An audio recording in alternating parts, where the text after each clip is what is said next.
Phone check. 1, 2. The microphone check. 1, 2, 1, 2. The microphone check. I got my headphones tuned between two different AM stations, and my briefcase is full of declassified information. Declassified. Declassified. Good evening and welcome to News from Neptune for the 12th week of 2016.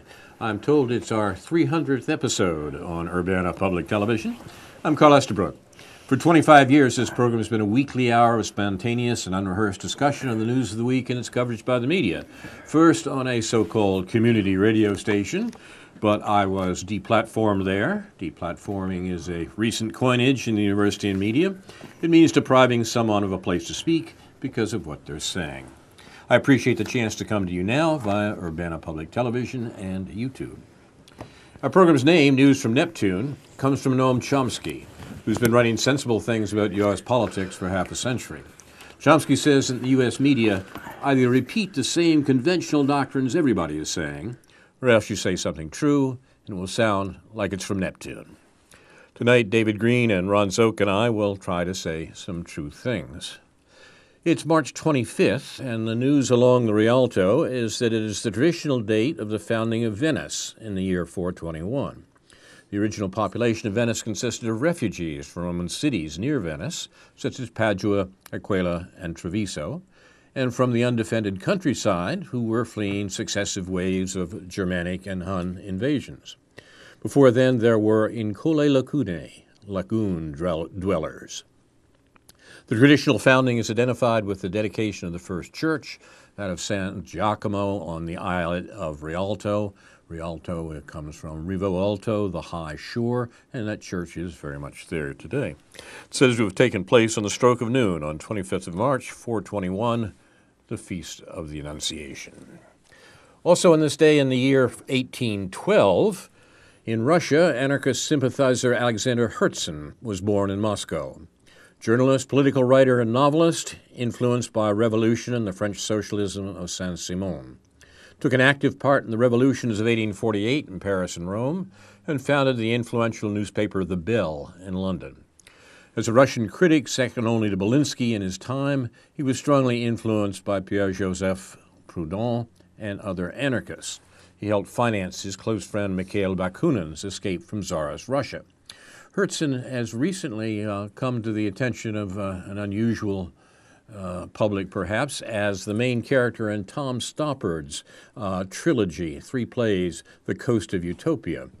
When I saw this trilogy in New York, I was, by the way, blown away by the fact that the show was stolen by the actor Ethan Hawke, who's not really a Broadway actor, as Bakunin, on a stage full of the best theatrical talent in New York. It was a fascinating performance and a remarkable series of plays, which are very much worth reading.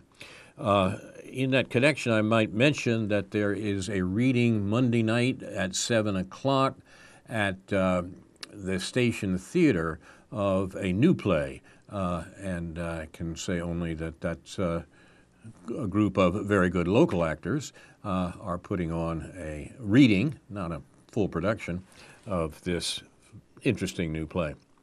Also on this day in the year 1999, Clinton I bombed Serbia and Kosovo from March 24th to June 10th under the excuse of responsibility to protect. Clinton knew he couldn't get this ridiculous lie by the United Nations, so NATO was brought up to justify, in quotes, this attack on Serbia. The real purpose of Clinton's attack on Serbia had nothing to do with concern for the Kosovar Albanians, as he said it did. It was because Serbia was not carrying out the required social and economic reforms, meaning it was the last corner of Europe which had not subordinated itself to U.S.-run neoliberal programs, as the EU was meant to do. So therefore, it had to be eliminated. And Serbia was essentially eliminated as a polity by the American bombing and the attack by the first Clinton administration. You are watching News from Neptune. on a War and Rumors of War edition. And we'll start with David Green. Thanks. So this is the week of APAC, and I'm going to make a few comments about the annual festivities in Washington, D.C., in which on presidential election years, of course, that, of course, all the candidates, in this case, barring one, showed up to pay their fealty, if that's the right phrase, to what's known as the Israel lobby. We've talked about this many times on this program, and I'm going to reiterate some of the points I've made in the past because they're still very much alive and very much valid in terms of how we look at the Israel-Palestine conflict and how we look at the power of the Israel lobby and its relation to American foreign policy, not only with Israel and Palestine, but in the larger Middle East and, in fact, in a global context. Along with AIPAC, along with very fascinating, grotesque statements made by Hillary Clinton, and along with the interest in the fact that Bernie Sanders made a mildly dissident, but still sort of remarkably dissident statement, which was not broadcast at AIPAC or videoed at AIPAC, but which was widely available and was seen as a kind of a counter to the events at AIPAC. There was also a panel, a much more obscure panel, except to those of us who read leftist and sort of pro-Palestinian or Jewish dissident websites. There was a panel that occurred at the National Press Club the day before AIPAC last Saturday, or Friday or Saturday, entitled Israel's Influence, Good or Bad for America. And the little blurb goes as follows. History reveals that Israel and its lobby are most influential when they can point to, or in the case of the Iran nuclear threat, manufacture an existential crisis that allegedly threatens Israel or the U.S. What could the U.S. do differently without the constant influence of Israel and its advocacy campaigns? What actions can Americans take, especially leading up to the ballot box? And the sponsor for this event was a journal, a monthly journal called the Washington Report on Middle East Affairs, which is a reputable journal in some ways and is an informative journal, has been for years, since the 1980s, about the Israel-Palestine conflict. But the context in which this journal takes place and its sponsors, it's something called the American Educational Trust, really tells us a lot about the relationship between Israel and Palestine and the left in regards to American foreign policy and the problematic nature of emphasizing the Israel lobby as opposed to U.S. foreign policy in general in relation to the Middle East. And here's a little blurb just to give you an idea of what the American Educational Trust is. It is a nonprofit foundation incorporated in Washington, D.C. in 1982 by retired U.S. Foreign Service officers to provide the American public with balanced and accurate information concerning U.S. relations with Middle Eastern states. The American Educational Trust, AET, perceives a dearth of knowledge about the Middle East, Arabs, and Muslims in the U.S., and pursues an educational mission of, quote, interpreting the Middle East for North Americans, interpreting North America for the Middle East. AET's Foreign Policy Committee has included former U.S. ambassadors, government officials, and members of Congress, including the late Democratic Senator J. William Fulbright, and Republican Senator Charles Percy, who is from this state, as you probably know. Both former chairmen of the Senate Foreign Relations Committee, members of AET's board of directors and advisory committees receive no fees for their services. The AET does not take partisan domestic political positions. In general, AET supports Middle East solutions which it judges to be consistent which the Charter of the United Nations, with the Charter of the United Nations, international law, the Geneva Conventions, and perhaps most importantly, traditional American support for human rights, self-determination, and fair play. So why am I going through all this meandering about the American Educational Trust, which you've probably never heard of, and the Washington Report on Middle East Affairs, and this rather obscure panel, which you can watch for 8 hours on YouTube, if you want, with some which you may learn a lot and has some reputable people on it. Well, again, I have to say, as I've said before many times on this program, that I think to ask the question, Israel's influence good or bad for America, is asking exactly the wrong question about how we go about influencing U.S. foreign policy in relation to Israel, Palestine, and the Middle East. There seems to be this mentality that if only Americans just understood that Israel is exercising this horrible influence on U.S. foreign policy, that they'll see the light, they'll go to their representatives in Congress, and they'll see that this has just been a big mistake, a big misunderstanding, and that America's role in the Middle East will somehow be rectified by a more even-handed, fair-handed approach to Israel and Palestine. And I'm consistently baffled why intelligent people who understand the history of Israel-Palestine, who perfectly well understand the course which the occupation has taken over the last 70, 50, 30 years, who understand the injustice of all the massacres that Israel perpetrates against the Palestinian people in Gaza and its occupation of the West Bank. People who perfectly well understand that don't understand that there is a clear quid pro quo between Israel's ability to do all this stuff and the services they offer to the United States on a number of levels, which are densely interrelated and institutionalized, regarding control of Middle East energy resources, regarding weaponry development, regarding all of the economic relations which corporations,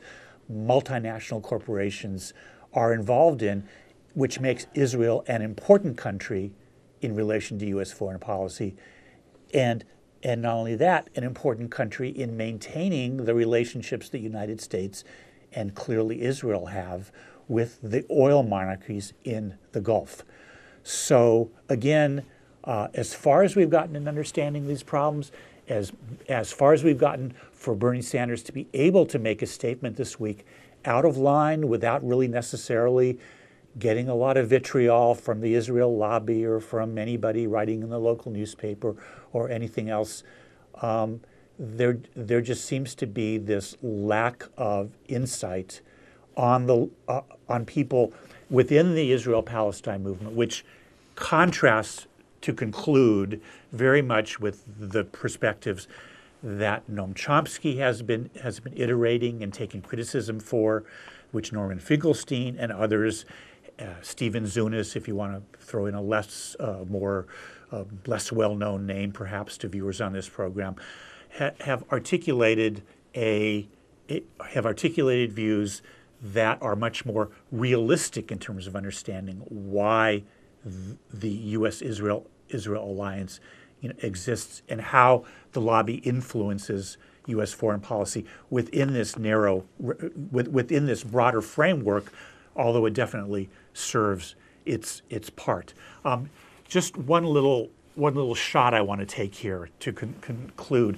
I noticed in the last couple of weeks, and it tells you something, I guess, about the way these things have evolved.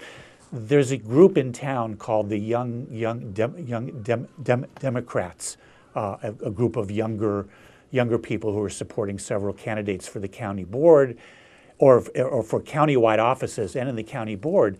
And one of their agendas was to unseat a woman named Astrid Berkson from the Champaign County Board. and to support a guy named Steve Summers for that particular district in the county board in the Democratic Party primary. And in supporting Steve Summers and in not supporting Astrid Berkson, they pointed to some rather vulgar comments that she had made about the Palestinian people, pretty typical for sort of Israel lobby type people, pretty typical for some sort of, progressive except for Palestine type of people, which she's been saying for years. Now, I've never noticed any of these young Democrats being particularly involved in the pro-Palestine movement, and in this community, but I just found it interesting at some less, at some local level, that you can attack someone now for saying rude things about Palestinian people if it serves your interests, and it's seen as just sort of generally part of the whole. You attack someone for being racist, you attack someone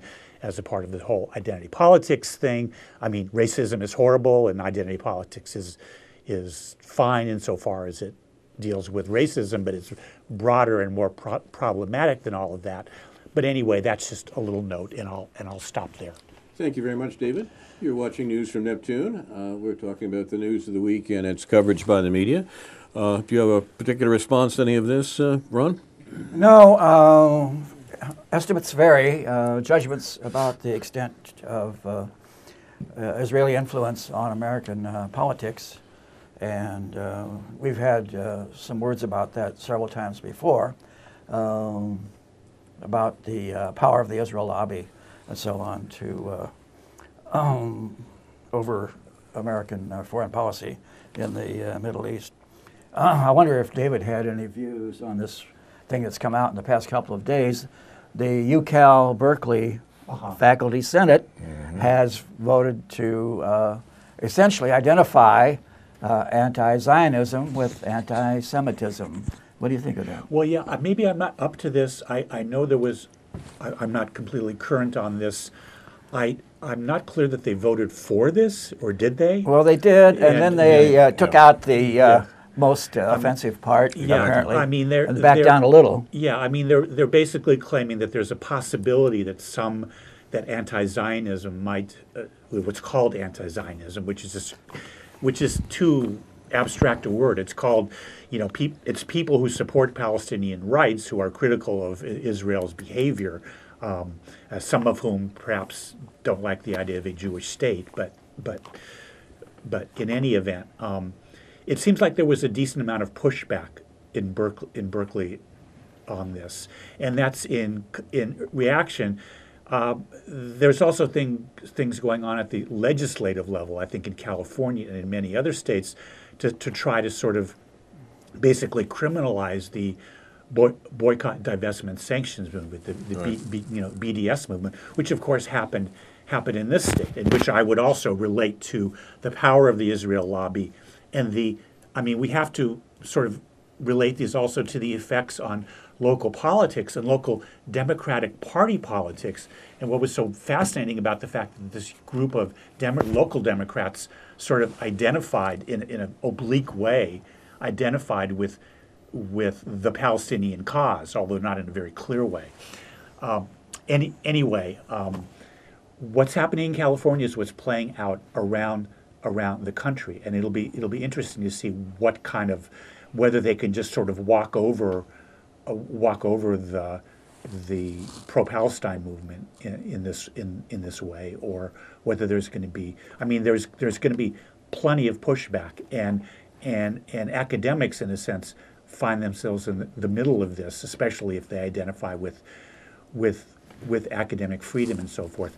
And let me also say that there's a strange kind of panel being convened this coming Thursday at Lincoln Hall on campus, which attempts to equate anti-Semitism with sort of anti-black racism on this campus, which I find, to look at the advertisement on Facebook, I found a very strange event to have organized at this time. And it says something about an enormous amount of confusion about identity politics, about leftist politics, about Israel and Palestine, just an enormous amount of confusion and sort of misdirection about how it is we can be intelligently talking about these things. I've been insisting in our discussions of this matter here on this program particularly that the power of the Israel lobby, which is real, of course, in American politics, the power of the Israel lobby depends upon Israel's client relationship to the U.S. in regard to the Middle East. It's only because Israel is the stationary aircraft carrier for American domination of the Middle East that it has the power it does within the U.S. But that power is substantial. And when we want to complain about the outrageous things that Israel does internally, as it says, particularly in the territories that it occupies, where it's established an apartheid system worse than that of the former South Africa. If we want to complain about that, we as Americans should be complaining to Washington, not to Tel Aviv. Tel Aviv is able to get away with these things only because they have the backing of Washington. Without Washington's backing, or if Washington would do something different, the Israeli apartheid would be impossible to maintain, as South Africa's apartheid was impossible to maintain once the U.S. was essentially not backing what South Africa was doing. But in the meantime, the Israel lobby has a substantial influence in the United States, and particularly here in Illinois, interestingly enough. As came out last week, an Illinois state agency, an agency of the Illinois state government, named 11 companies that are barred from doing business with the state of Illinois because they boycott Israel or its settlements, because they object in some ways or they act in a way that is critical of the apartheid system in Israel. It's the first, Illinois has its dubious distinction of being the first state in the Union that is developing a foreign policy along this line, although it is underway and attempted in a good number of other U.S. states. A number of the entities on the list approved a week ago Friday by the Illinois Investment Policy Board had pulled money from Israeli businesses that operate in the West Bank and Eastern Jerusalem, but had not boycotted Israel within its 1967 line. That is the position of the BDS movement to convince the American companies that supporting the illegal settlements and the illegal expropriation of East Jerusalem is something that American companies shouldn't be involved with. And the state of Illinois passed a law which said that any companies that do that cannot be dealt with by the state of Illinois. The state of Illinois cannot be involved in investing in these companies. Now, look, what's at stake here is a sort of stealth maneuver on the part of Israel and the Israeli lobby to undercut the BDS movement, the boycott, divestment, sanctions movement against Israeli apartheid. More than 20 states are considering bills or have passed laws targeting companies that comply with the BDS sanctions movement against Israel. Most of the state laws penalize only companies that boycott Israel, although 9 states, like Illinois, have passed or are considered passing laws that extend the penalties to entities that boycott Israeli businesses operating in the West Bank. So the distinction is important. The apartheid in Israel exists within Israel, but it's far worse in the West Bank, far worse in the occupied territories, and also worse there than indeed apartheid in South Africa was. So it's a serious business, and it's serious for the state of Israel to make the sort of moves that we've been hearing about at the University of California and in the state of Illinois to try to counter this severe critique of their outrageous practices.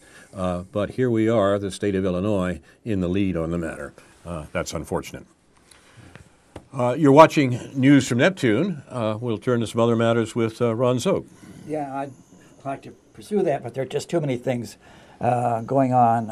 I brought my little illustration of the three-body problem here, a problem in Newtonian mechanics, as a way of introducing the topic of paradigms in economics. And I'd like to get David's view on this in particular. Since the big economic problem of 2008, a number of people have started to say that orthodox neoclassical economics has failed us. No one predicted the economic problem that arose at the time.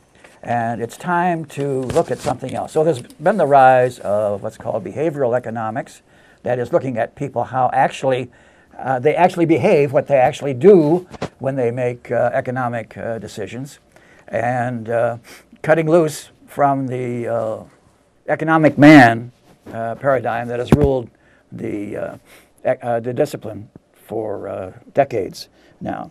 So what is this new thing? There's a blog that appears on Facebook quite regularly recently called Evonomics, stressing evolutionary basis of economics rather than the old, what they're calling Newtonian basis of economics. There's a very interesting book of a few years back by one David Hamilton about these two different contrasting bases of economic thought and philosophy. One he identifies with Newton, the idea that there are immutable fixed laws of nature that can be written down in mathematical equations, and those are the laws of economics that we're failing to obey, and so that is the explanation of our economic troubles and problems. I've had people make this argument to me before that socialists and leftists and progressives and so on are failing to obey the laws of economics. And it seems to me that if there were any such laws... Guilty as charged. Right, yeah. If there were any such laws, they couldn't be disobeyed. It just means you got the law wrong. I mean, you can't point out that falling bodies, some of them are disobeying the laws of mechanics. If it appears that there's a failure, then you have misidentified the law. But in any case, they're not identified with. They're not satisfied with that. Gravity is not just a good idea; it's a law, right? Right. So one of the ways of illustrating the failure, or at least limitations, of the Newtonian paradigm, even in such a relatively simple matter as mechanics, is the three-body problem. Newton's laws, the laws of F equals ma, and gravitational attraction is equal to the product of the masses divided by the square of the distance between the bodies and so on, is remarkably good when there are just two bodies involved. But introducing a third body creates havoc in the system. And so is this an adequate paradigm for what mechanics should be reduced to? Well, physicists have had to give this up with the advent of quantum mechanics, where there's a lot of indeterminacy involved. And even going back to around 1900, the French mathematician Henri Poincaré discovered indeterminacy and chaos even in the three-body problem. I'm not sure of the extent to which this has been dealt with recently. My son-in-law is a astronomer, and I haven't caught up with him on this question yet. But it's a continuing problem. Anyway, the point concerning economics is that a number of people now are saying, let's look at how people actually behave, the decisions they make, and so on, which will appear irrational from the standpoint of a Newtonian-based economics, and we should shift over to what they're calling evolutionary economics, the godfather of which is Thorstein Veblen, more institutional, historical kinds of economics, and it will help us get out of this impasse we're in of massive and growing inequality, which some are saying will destroy this nation in the longer run. And I think there's a certain amount of merit in that. So, David, you've talked a bit about modern capital theory in the past. Do you have any views about this? Yeah, well, first of all, it's the news from Neptune first that you've managed to fit Henri Poincaré into a conversation, but it had to happen sooner or later, I'm sure. That's inevitable. No, I can relate to what you're saying in some way. Perhaps, I think from the framework that I've been operating in, that what's called neoclassical economics is what Michael Hudson calls junk economics. And it's abstract economics based on a model which everything returns to its natural state, or that there is a natural state, and it just doesn't make any sense in trying to understand the real world. And what I think from Marx through Veblen through Keynes, and now through people like Hyman Minsky, and currently Michael Hudson, many others. It's very complicated. Well, you can call it Marxist. You can call it heterodox. There's and of course David Harvey has benefited us greatly with his understanding of Marx and his interpretations of Marx, and all these things. Marx did have a model, and the model was that capitalism capitalism couldn't last because eventually the pursuit for profit would at the most fundamental level deprive workers of the money to buy those products with.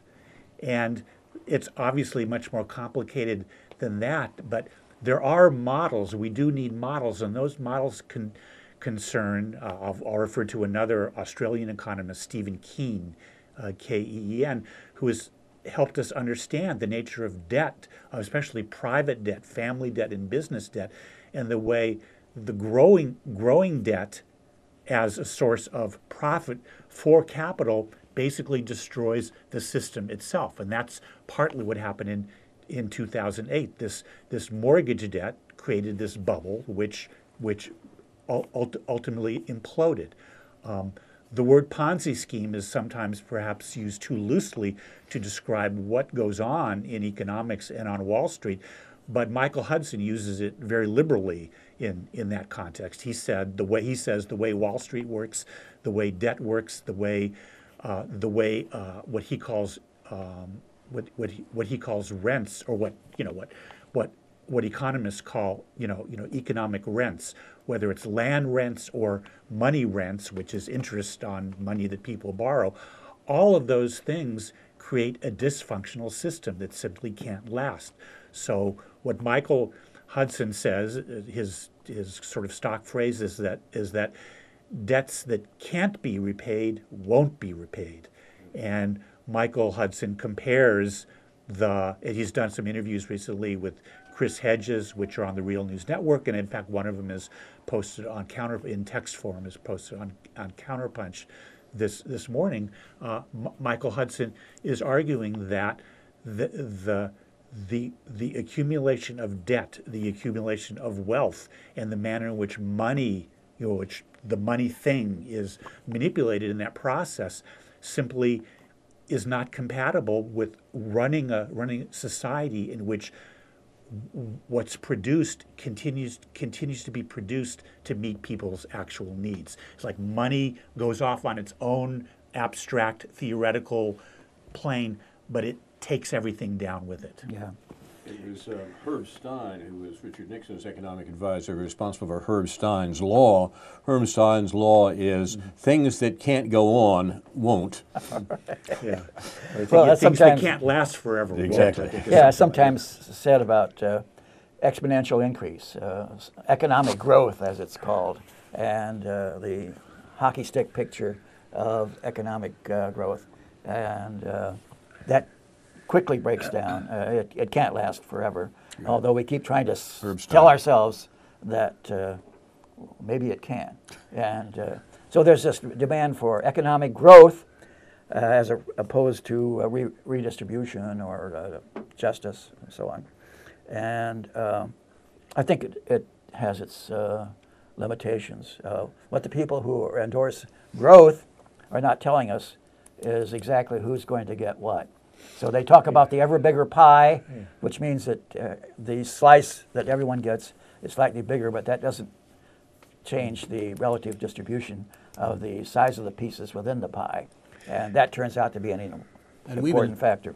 We've insisted here before that if one talks about these problems in the current context, one must notice that the last 40 years in the American society has seen a real transformation of the American economy into a conscious pattern developed in the 1970s by American business, by the American 1%, by the American economic elite, who was concerned about where the tradition of the New Deal and the democratizing tradition of the 1960s was going. There was too much of that around, and there needed to be a counterattack on this amelioration of American capitalism that actually helped people.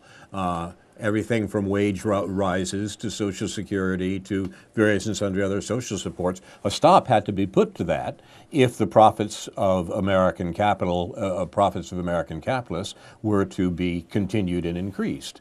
The program was called neoliberalism. Neoliberalism being a new form of the liberal economy, and the liberal economy, as David was mentioning, is a widespread notion. But neoliberalism was a specific political plan to roll back the social supports that had developed as a result of the New Deal tradition and to reduce wages, to institute austerity, to destroy unions that pushed for more substantial wages for Americans. And the point is that over the 40 years since the conscious plan of neoliberalism was put into place, it's worked. And the result is, in this country, although we don't use the term, is an austerity that means that wages have essentially been flat since the 1970s, and the sorts of protections, the sorts of social protections that people have in this country have been winnowed away. And there are plans to do a good deal more of that in the next administration. But the point, and the point that I think that David was looking at, or was alluding to, was that neoliberal capitalism, the neoliberal plan of the American economy over the last 40 years, has a basic contradiction at its core. Rising profits, and neoliberalism certainly produced that, rising profits spurred economic expansion, but at the same time the source of the rising profits, the suppression of wage growth, created an obstacle to expansion. With wages stagnating and with government spending rising more slowly, who would buy the output of the expanding economy? For a while, this shimmering demand problem was forestalled as risk-seeking financial institutions extended credit to hard-pressed families whose wages were stagnating or falling. People borrowed against their houses, people borrowed against their future earnings. Debt-fueled consumer spending made long expansions possible under neoliberalism, despite the stagnation of wages and of government spending. But Herb Stein strikes back. What can't go on forever won't. Big asset bubbles provided the collateral enabling families to borrow to pay their bills, but that couldn't keep going. Those bubbles were going to pop, and that's exactly what happened in the economic crisis of 2008. Now, the question is, are we facing another such popping bubble in the American economy today? The demand problem is perennial under neoliberalism, and it can only get worse. There are some illustrations, some say on a smaller than national scale, in some of the states that have turned to austerity. Look at what has happened under right-wing Republican governors in Kansas, Wisconsin, Michigan, Louisiana.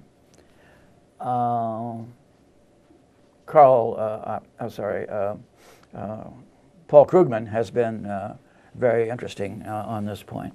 The notion is that this is supposed to be kind of self-evident or the result of reason or something, that reducing taxes on the wealthy will stimulate economic growth or expansion so much that revenues from taxes will actually be increased.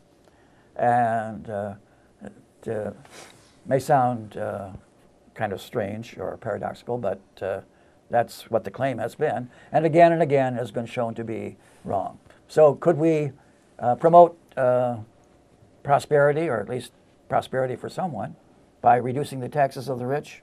That's what we hear over and over again. That particularly from the rich. Yeah, sure.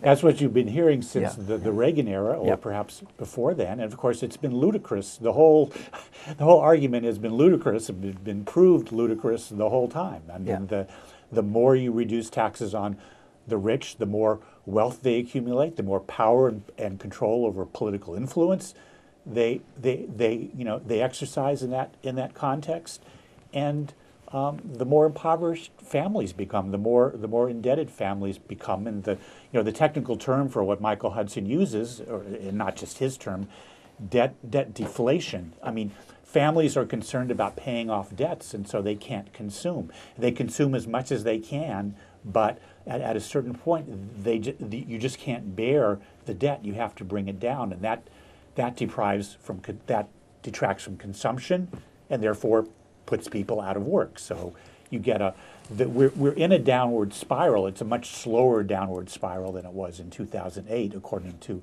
Michael Hudson, but we're still in kind of a downward spiral in which we really can't generate the kind of growth that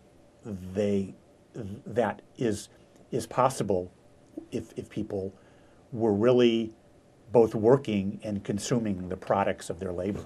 So you don't think that we can deal with government debt and deficits by cutting taxes of the rich? Well, yes. Yeah. Well, I mean, you have to separate you have to distinguish between the nature of household and business debt from government debt. Yeah. And that's complicated also, but governments can go into debt. Governments that have sovereign currencies can go into debt. They can't do it simply as they please, but there's, along with all what neoliberalism has, on the one hand, is it says, it tells families, go into debt for college, go into debt for buying a house. That's fine. That's what makes everything go. But government, you can't go. You can't take on these debts when it's just the opposite in terms of moving towards a more healthy, stable economy. Yeah. We should be clear, too, that these neoliberal policies are not just the policies of Republicans or just right-wing Republicans. Mm-hmm. These are the policies of the Democratic Party as well. Mm-hmm. Very much the policies of the current probable nominee of the Democratic Party for president, Mrs. Clinton.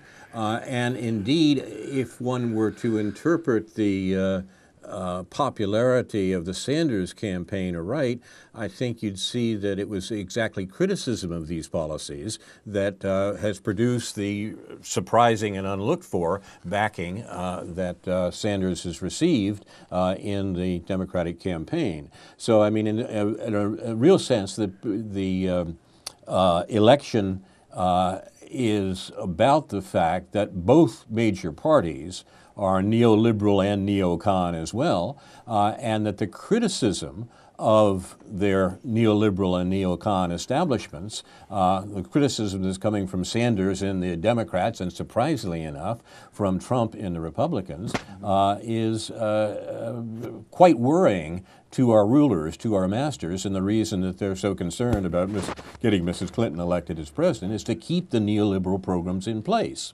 And the interesting question between now and November is how much Americans will realize what's being done to them by this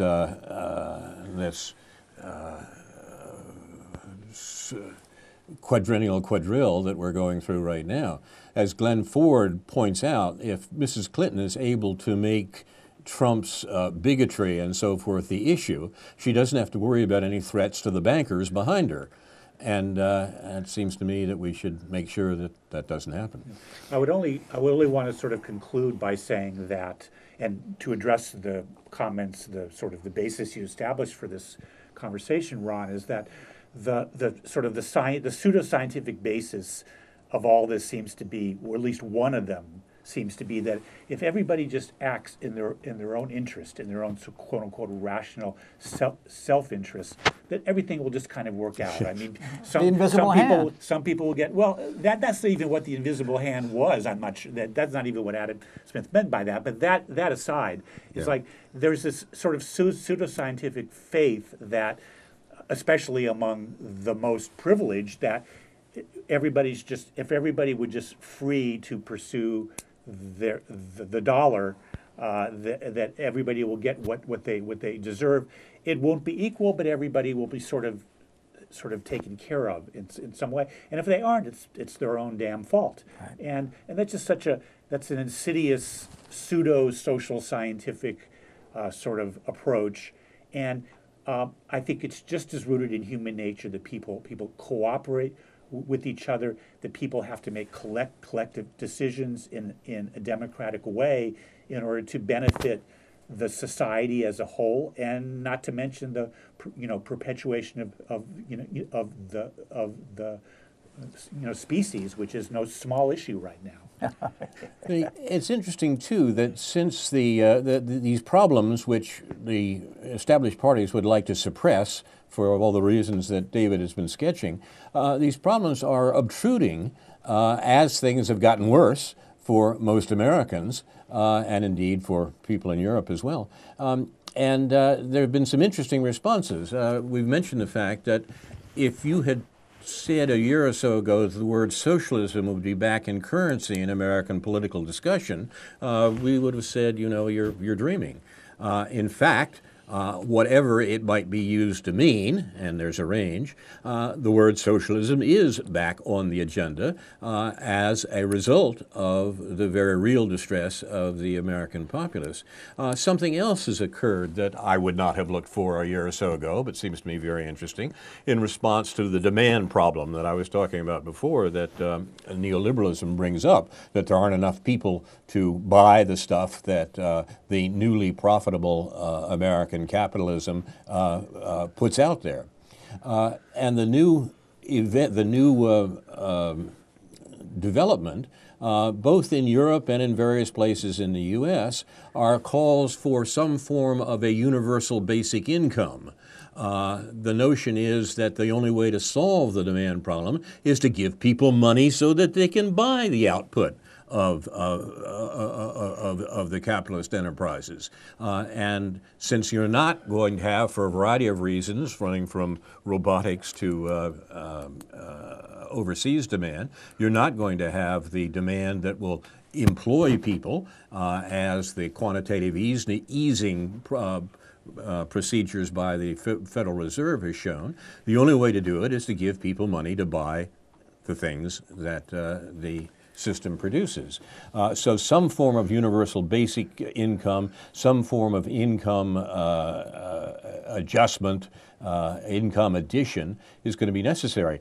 Some people have seen this for a while. In fact, it was the most liberal American administration since the Second World War, that of Richard Nixon, that proposed a negative income tax that would have the effect of a universal basic income, and it was defeated, in fact, by Democrats.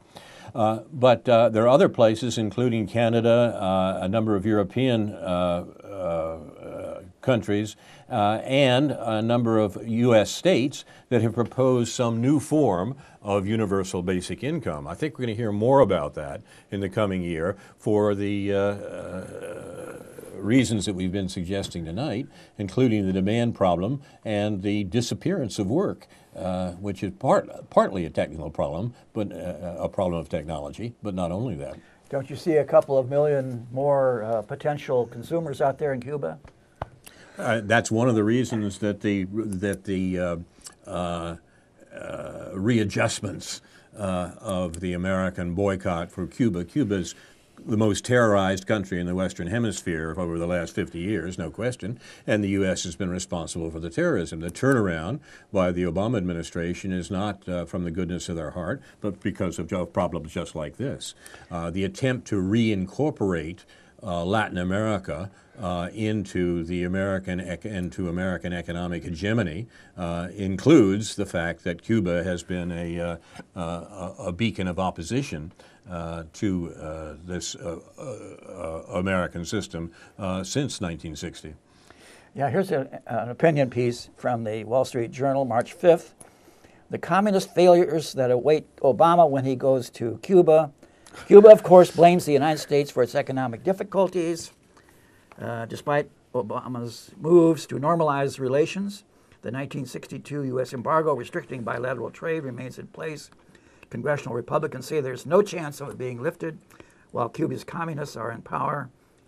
The president of the U.S.-Cuba Trade and Economic Council says normalization will proceed slowly, with the Cubans pressing for an end to the embargo while they move slowly on allowing U.S. investment. He does not expect action this year on unifying the exchange rate. Analysts say that Cuba's tentative moves to restructure its economy would be greatly assisted by renewing its membership in the International Monetary Fund and the World Bank, from which it withdrew in the 1960s, denouncing them as tools of imperialism. But both entities could provide Cuba with policy guidance and money. The Obama administration is believed to have dropped its opposition to Cuba rejoining the IMF, but so far Cuba has shown no interest in doing so. So there's what they should do. Well, it'd be interesting to compare the Cuba lobby, the supposed Cuba lobby, to the Israel lobby. Yeah, right. And see that, you know, when we're ready to go to Cuba and make some money, that's exactly what people will do. You know, it was in the interest of the ruling elite in this country to demonize Cuba for a long time. It no longer is, and within a year or two, you're going to see the Wall Street Journal having regular articles about American corporate investing in Cuba and the whole thing. And all the ideology, all the archaic ideology will go by the board. Yeah. There was an interesting letter in the News Gazette this morning from a Cuban American who said, "I was amused by the use of Cold War type arguments." In the News Gazette's March 22nd Obama in Havana editorial on U.S.-Cuba relationships, 26 years after the end of the Soviet Union. He writes, "We should encourage a national discussion based on mutual respect and adherence to international law by both parties." That would be a first, by the way. The United Nations in 2015 voted 191 to 2, the 2 being U.S. and Israel, for an end to the 66-year-old embargo by the U.S. They do that regularly, practically each year. Cuba is a peaceful nation. The U.S. seems to be in perpetual war. Drug addiction in Cuba is very rare. Drug abuse in the U.S. is epidemic. A woman can walk the streets of Havana at 3 a.m. and not fear for her safety. Can the same be said in the U.S.? Cuba does not suffer from mass murder in its schools. Cuba's medical system is recognized as one of the best in the world, with a life expectancy of almost 80 years, higher than the U.S., and it is free. Infant mortality per 1,000 births in Cuba is 4, in the U.S. is 6, in Puerto Rico is 8, and in Mississippi 7 for whites and 14 for black children. According to UNESCO, Cuba has a 99.7% literacy rate. The U.S. Department of Education identified 21 million people in the U.S. who cannot read. Cuba sent 400 doctors to fight Ebola crisis in Africa, more than the U.S. Cuba is far from perfect, but then so is the U.S. The Obama business actually does represent a tremendous opportunity. As I say, that's a letter to this morning's News Gazette, and it seems to me it's quite correct. And in terms of the history, it leaves out the fascinating story that the U.S. has made sure is not known in the U.S., and that is the fact that the liberation of southern Africa from South African apartheid was accomplished largely by Cuban arms in Angola. And that story of liberation has simply gone down the memory hole in the United States, and Cuba's remarkable contributions to liberation in Africa is simply unknown by most Americans. Meanwhile, back in the USA and in the vicinity of Cambridge, Massachusetts, article in the New York Times, March 6th, heroin epidemic increasingly seeps into public view. Yep. Here in Cambridge a few years ago, after several people overdosed in the bathrooms of a historic church, church officials reluctantly closed the bathrooms to the public, quoting, "We weren't medically equipped or educated to handle overdoses, and we were desperately afraid as we were going to have something happen which was way out of our reach," said the Reverend Joseph O. Robinson, rector of the Christ Church in Cambridge. With heroin cheap and widely available on city streets throughout the country, users are making their buys and shooting up as soon as they can, often in public places. Police officers are routinely finding the drug users unconscious or dead in cars, in the bathrooms of fast food restaurants, on mass transit, and in parks, hospitals, and libraries. So, do you think that's increased since you were in that area? Oh, definitely. No question about it. Yeah. As a matter of fact, there's a good comparison here, too, and that's what's happened in Portugal in the last generation. Almost 20 years ago, Portugal simply decriminalized all drugs. And, of course, all the usual people said, oh, that's terrible, as everybody's going to rush to Portugal to do drugs and so forth. In fact, just the opposite happened. With drugs decriminalized and treated as a medical problem, that is, if you're addicted to some drug you got from the state-financed medical system, from the single-payer system, you got the sort of support you needed to deal with that. What's happened has been a vast decline in addiction to hard drugs in Portugal, and a lessening, substantial lessening of the crime that was associated with it when those drugs were illegal, when the prices were up because they were illegal. Portugal has been a remarkable experiment in what should be done, and the decriminalization of drugs, but unfortunately we're not going to do it anytime soon. This point is made in Michael Moore's film, Where to Invade Next. Did you see that? I haven't I haven't yet. seen it yet. Yeah. Well, it's so interesting and to some convincing that now we seem to have a local experiment going on in the vicinity of Ithaca, New York, decriminalizing these drugs and treating it as a public health issue rather than as a crime. And the part of the reason for that is that the increasingly desperate economic circumstances of Americans have led, in many cases, to a substantial increase in drug use, hard drug use, particularly in New England. That was talked about during the New Hampshire primary, and it's not because people's lives are so good that they're turning to these drugs. It's because they're bad. And what's interesting also is we're losing the stereotype that these drugs are a big city, typically meaning a black problem. Exactly right. The drug overdoses and addiction are even greater in many cases in rural areas. There are whole areas of the Midwest and West and New York State that are apparently devastated by drug use. You've been watching News from Neptune for the 12th week of 2016, our 300th program, apparently. I'm Carl Estabrook. My discussants tonight have been Ron Zook and David Green. Our thanks to our directors and producers, Jason and Yusuf. Inshallah, we'll be back next week with a new edition of News from Neptune. To remind you, in the words of Edward de Vere, what's past is prologue, what to come in yours and my discharge. In the meantime, confusion to our enemies, and a good night to you.